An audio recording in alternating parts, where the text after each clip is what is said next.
Livro Família, um Diamante de Deus. Escrito por Edenivaldo Messias, um jovem pastor de 44 anos, casado com Jusce Maria Chaves de Moraes, há 26 anos. Tem 3 filhos, Ana Sara e Lucas Caleb e Nicolas Antônio. Psicólogo clínico formado na Faculdade de Ciências Sociais Aplicadas de Sinop, Facisa, palestrante da família, presidente do Ministério do Evangelho Pleno de Palmas. Dedicatória. Dedico esta obra aos meus pais, Antônio Rosa Pereira e Amélia Messias Pereira, ao meu pastor, Davi Grubert, que me tem discipulado há 22 anos, cuidado de mim e sido um pai espiritual, e a sua esposa, pastora Erilda, ao meu amigo, pastor Adeildo Silva, pastor em Portugal, que nos momentos difíceis sempre esteve ao meu lado. Costumo dizer que ele é um pastor dos momentos difíceis.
um Deus todo-poderoso que pode todas as coisas.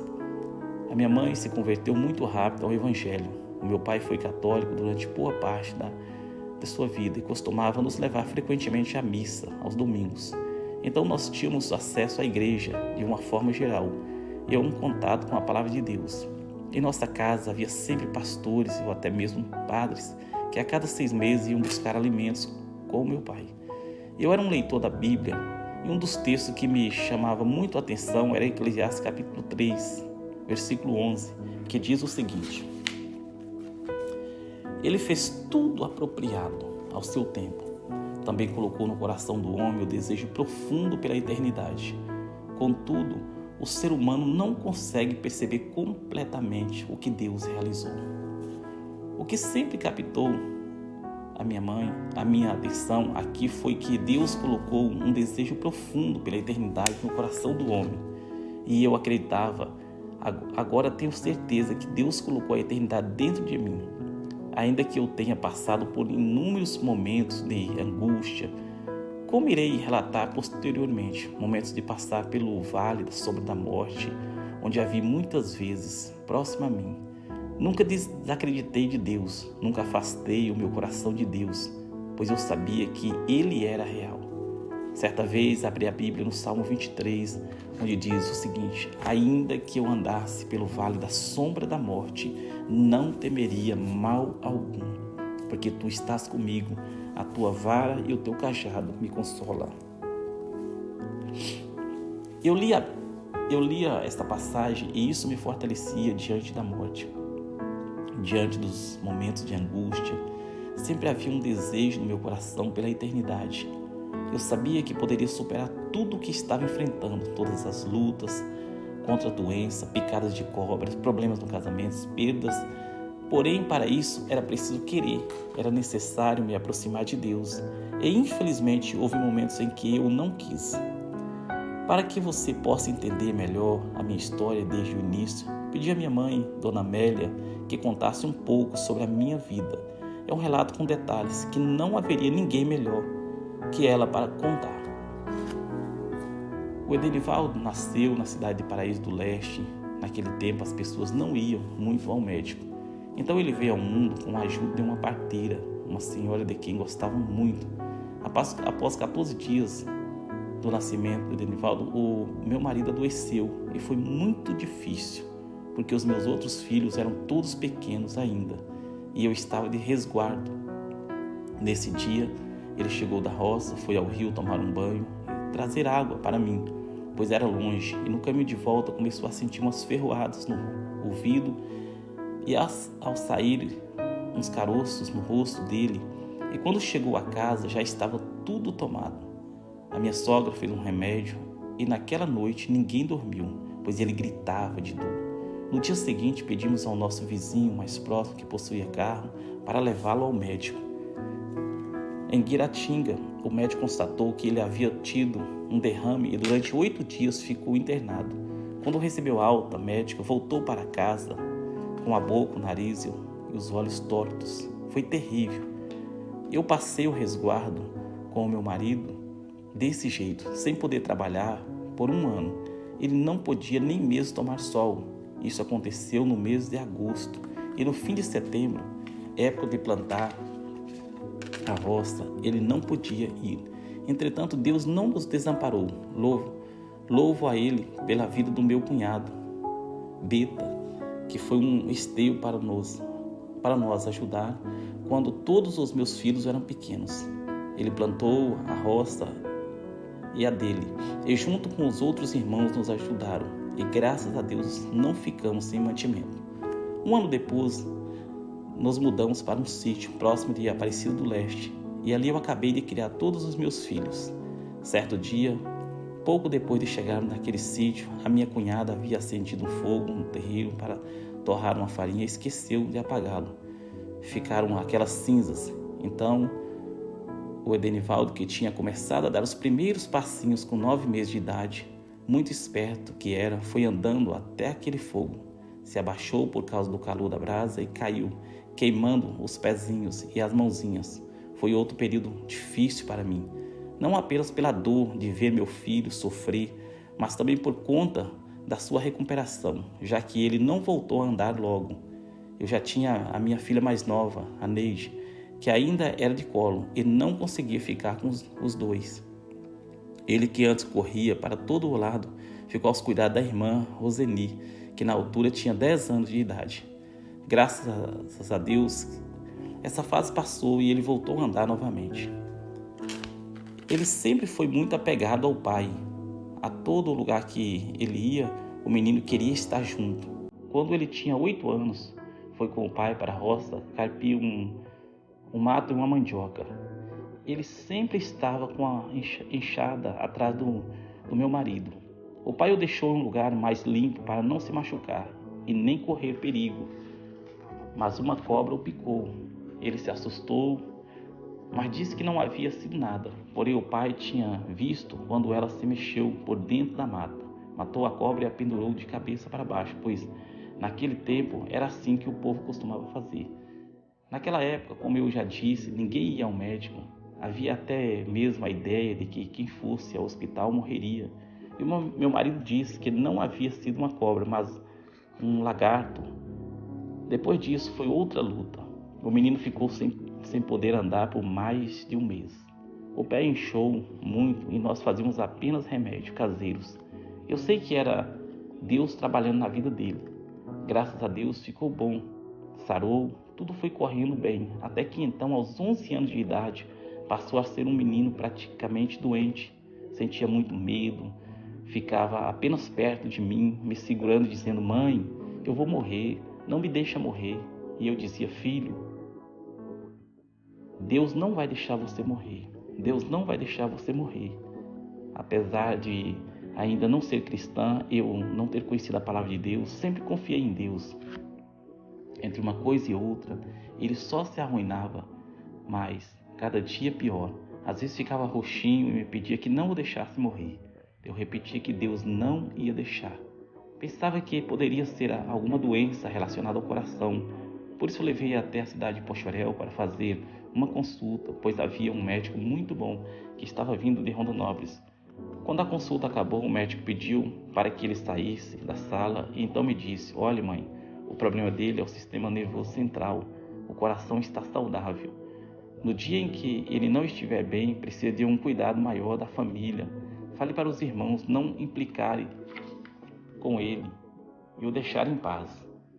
Fora isso, ele não tem nada, mas sabia eu, do senso comum de mãe, que o problema dele era espiritual. Nessa oportunidade, estava tendo um trabalho evangelístico próximo à casa de minha avó,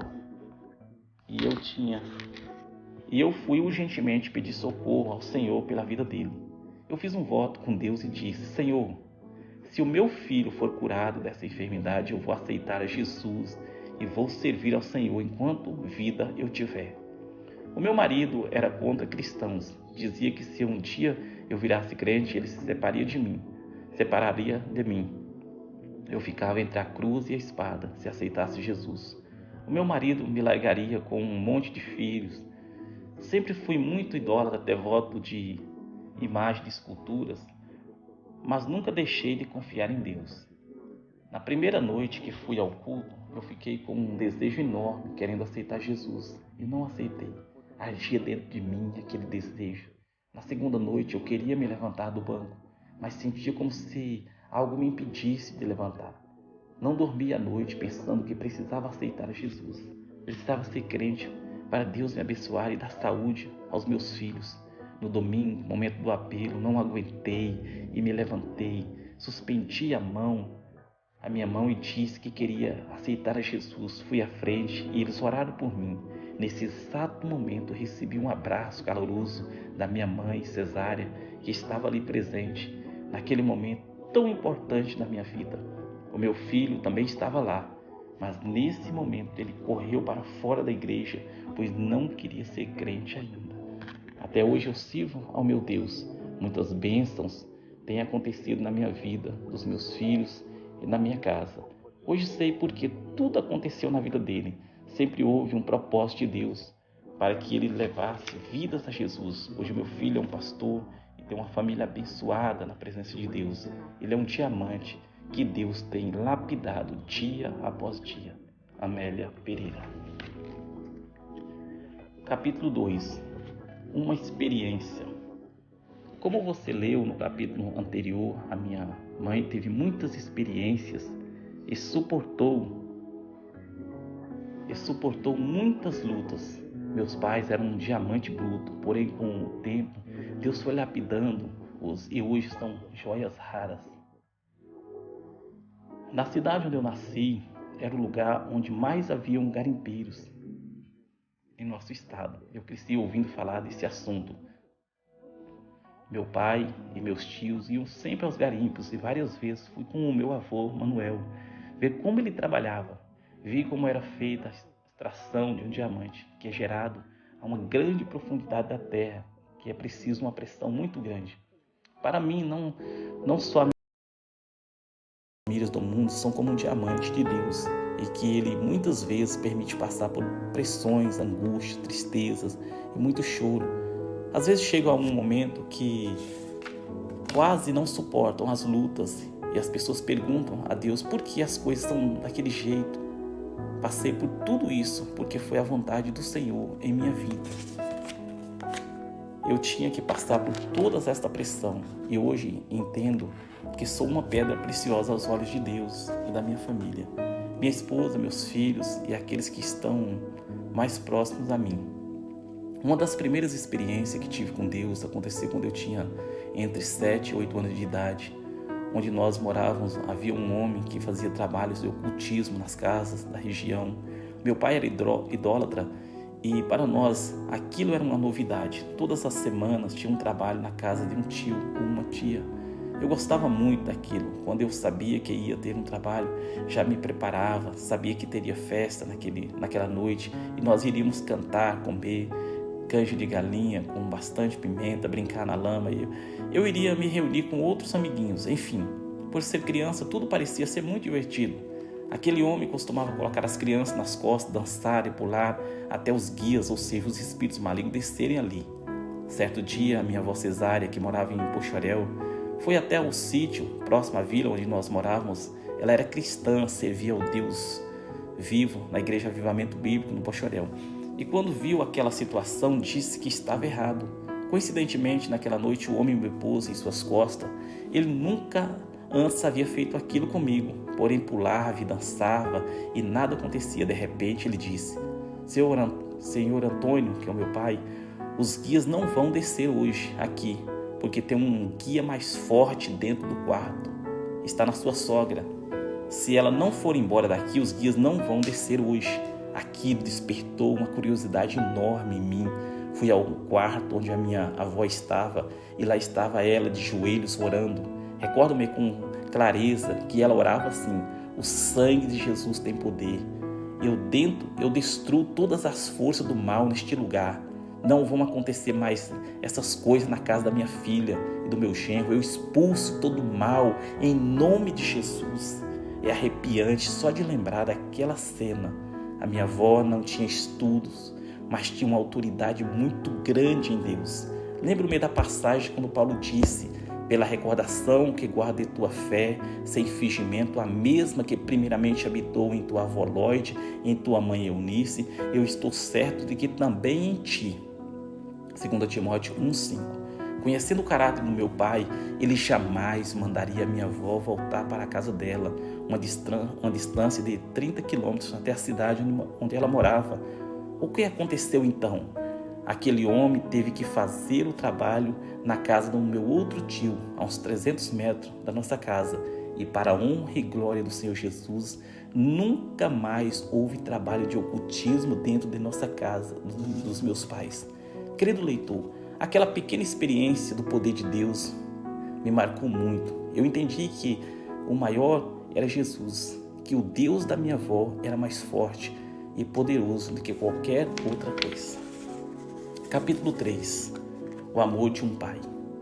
Desde pequeno, eu amava jogar bola e aos 8 anos, quando estudava na escola João Borges Vieira, em Aparecida do Leste, meu sonho era ser jogador profissional embora não fosse dos melhores, também não era dos piores na minha avaliação. Todavia, como já disse, Deus havia colocado a eternidade dentro do meu ser. De alguma forma, eu sabia que se não desse certo no futebol, um dia seria um cristão. Entretanto, dentro de mim, pensava em buscar a Deus somente quando tivesse uns 65 anos, talvez para aproveitar mais a vida, mas quando estamos lá fora, longe da presença do Altíssimo e conhecemos a verdade, sabemos o que é certo e o que é errado, não é? A Bíblia diz, conhecereis a verdade e a verdade vos libertará, João 8,32.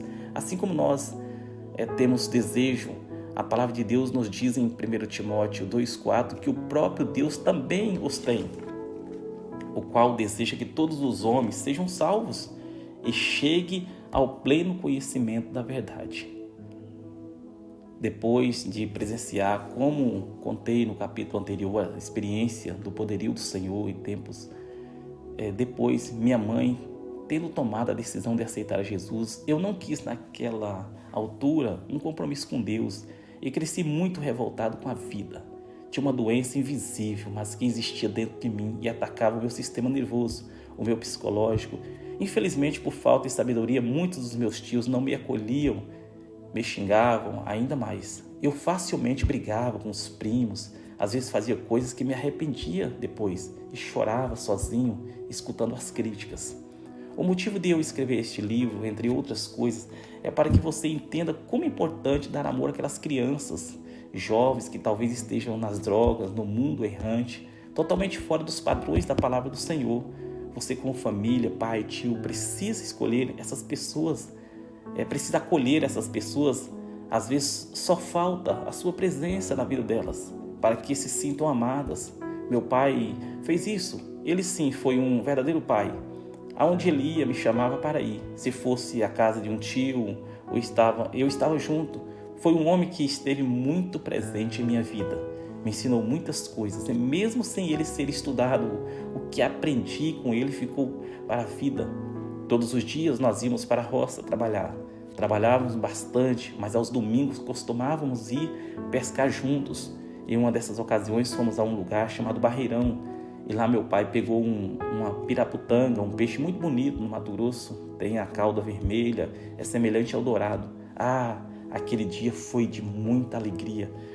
Nós dois nos divertimos muito, quase todos os domingos íamos a este lugar pescar, e mesmo com todas as crises que enfrentei, tinha um apoio muito grande do meu pai, que sempre foi muito amigo, muito próximo a mim. Às vezes brigavam comigo, como é dever de todo pai, mas carrego isso hoje em dia em meu coração. A alegria de ter tido um pai presente que me ensinou a trabalhar e a ser quem eu sou, para a honra e glória do Senhor Jesus. Ele ainda é vivo e se alguém perguntar a ele sobre mim, dirá que fui um filho que sempre esteve ao lado dele naquele tempo. Capítulo 4. Uma armadilha do inimigo. Eu, com esse desejo de me tornar um jogador de futebol, ouvia muitos jogos de futebol no rádio. Eu amava. Meu pai tinha um motorrádio. Eu ligava aquele rádio nos momentos difíceis, momentos de angústia. Sentava-me debaixo de um pé de figueira. Eu via Rádio Globo, Rádio Tupi, Rádio Nacional. Sabia tudo o que estava acontecendo no mundo do futebol nos anos 80 e 90. Sabia muito sobre futebol. Eu lembro-me que a primeira vez que assisti a um jogo de futebol por uma televisão colorida, uma novidade muito grande na época foi durante a Copa do Mundo de 1986. O Brasil estava jogando contra a França e no intervalo, enquanto repetiam os melhores momentos, eu continuava torcendo porque achava que era o jogo ao vivo. Torcia para sair o gol. Os colegas que estavam ao meu lado tiravam um sarro de mim dizendo: olha, vai sair o gol de novo. E eu me levantava para comemorar, mas não era o gol. Então um amigo me disse: estão zombando de você, só estão repetindo os melhores momentos, não é o jogo ao vivo ainda. Daqui a pouco que vai começar o segundo tempo. Aí eu entendi o que era ao vivo e o que era replay. Apesar da pobreza em minha vida, dentro do futebol, tornei-me uma pessoa com um pouco mais de conhecimento intelectual, porque eu via os jornalistas falando e ia aprendendo. Carrego dentro de mim aquilo que foi edificante. Eu tenho 4 irmãs. ter um irmão. Sempre estava junto das minhas irmãs. Às vezes queria estar perto só para arrumar um motivo qualquer para brigar com elas. Eu era muito arteiro. Meus pais muitas vezes não conseguiam lidar comigo. Infelizmente, por causa dos meus ataques de nervosismo, certa vez em um jogo de futebol briguei com meu irmão. Era uma brincadeira, mas meu irmão, que é mais velho do que eu, me deu uma surra tão violenta que eu fiquei com um ódio enorme no coração. Fiquei 8 anos sem falar com ele. Percebo que perdi uma parte muito boa da minha infância por causa disso. Era meu único irmão que poderia ter jogado futebol comigo, poderia pescar comigo, que poderia nadar, brincar. Eu perdi tudo isso por causa de ignorância e também por conta das fortalezas dentro de mim. Nós dormíamos ao mesmo quarto, às vezes ele até puxava conversa comigo, muitas e muitas vezes. Via meu irmão de joelho dobrados, orando a Deus, mas eu só sentia ódio. Depois daquela surra que o meu irmão me deu, ele brigou comigo mais uma vez e eu disse a mim mesmo, no dia que ele brigar comigo de novo, eu vou matá-lo. As feridas eram tão grandes e profundas que o processo de cura era lento e gradual. Às vezes gostaria que tivesse sido mais rápido, mas Deus não os quis. E esse diamante, retirado das profundezas da terra, foi trabalhado e lapidado. Havia escondido um punhal em um paiol de milho para usá-lo na próxima oportunidade, mas Deus levou minha mãe, sem eu saber, ao lugar onde aquele punhal enferrujado estava guardado, sem ela saber onde aquele punhal enferrujado estava guardado, e sumiu com ele. Quando meu irmão brigou comigo novamente, ele não sabia o que esperava. Corri para pegar aquele punhal, mas não estava mais lá. O diabo estava preparando uma armadilha para mim. Quis fazer com que eu tirasse a vida do meu único irmão. Eu estava possuído por um espírito mau, e não somente os problemas mentais que eu sofria na época. Se Deus não tivesse agido, essa história teria sido bem diferente. Logo depois, eu me mudei e nós ficamos alguns anos separados. Hoje eu conto isso a você que talvez tenha um parente, alguém precise perdoar. A Bíblia diz: quem perdoa uma ofensa mostra que tem amor, mas quem fica lembrando o assunto estraga a amizade. Provérbios 17, 9. Pelo contrário, sejam bons e atenciosos uns para com os outros, e perdoem uns aos outros, assim como Deus, por meio de Cristo, vos perdoou. Efésios 4, 32. A falta de perdão nos mantém em escravidão. Eu me tornei uma pessoa escrava. A Bíblia conta em Mateus 18, 34, 35, uma história sobre um servo que teve a sua dívida perdoada pelo seu senhor, mas ele próprio não perdoou a dívida dos seus servos. O homem dessa história foi entregue a castigos, e eu, que não perdoava, tive uma vida miserável, tinha sonhos e desejos dentro de mim, mas a minha realidade era uma vida infeliz, triste e abatida. Fui entregue aos verdugos e aos castigos. Assim é com todo aquele que não perdoa. Era uma luta constante dentro de mim. Só enxergava as minhas frustrações, não conseguia ver uma saída.